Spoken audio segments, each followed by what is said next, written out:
देवलोक में उस दिन अद्भुत हलचल थी। ब्रह्मलोक, वैकुंठ और कैलाश तीनों स्थानों पर एक ही प्रश्न गूंज रहा था। प्रश्न ये नहीं था कि देवताओं में श्रेष्ठ कौन है, बल्कि ये था कि संसार का संतुलन किस शक्ति से चलता है, तपस्या से, प्रेम से या धर्म से।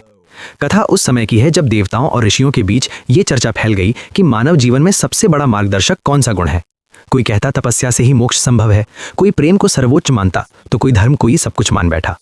एक दिन वैकुंठ में माँ लक्ष्मी, कैलाश से माँ पार्वती और ब्रह्मलोक से माँ सरस्वती एकत्र हुईं। विषय था मानव और देवताओं पर सबसे गहरा प्रभाव किस देवी का है। माँ सरस्वती बोली, ज्ञान के बिना भक्ति अंधी है और शक्ति दिशाहीन। संसार मुझे पूछता है क्योंकि मैं विवेक देती हूँ। माँ लक्ष्मी ने मुस्कुराते हुए कहा, पर भूखे पेट न ज्ञान टिकता है न भक्ति, समृद्धि ही जीवन को गति देती है। तभी माँ पार्वती ने गंभीर स्वर में कहा, और बिना प्रेम, त्याग और धर्म के धन अहंकार बन जाता है और ज्ञान घमंड।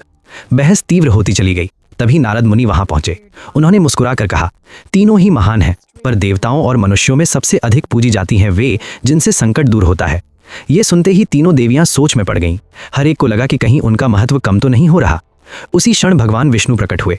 उन्होंने शांत स्वर में कहा, जिस प्रकार शरीर में मस्तिष्क, हृदय और प्राण तीनों आवश्यक हैं, उसी प्रकार ज्ञान, समृद्धि और धर्म तीनों समान हैं। पर बहस ने देवियों के मन में सूक्ष्म असंतोष जगा दिया था।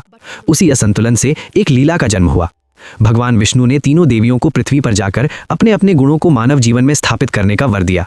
माँ सरस्वती ने शिक्षा और विवेक फैलाया, माँ लक्ष्मी ने परिश्रम से धन कमाने का मार्ग दिखाया और माँ पार्वती ने प्रेम, त्याग और धर्म का पाठ पढ़ाया।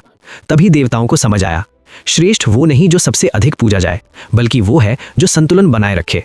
और इस प्रकार एक छोटी सी बहस ने संसार को 3 अमूल्य मार्ग दिए।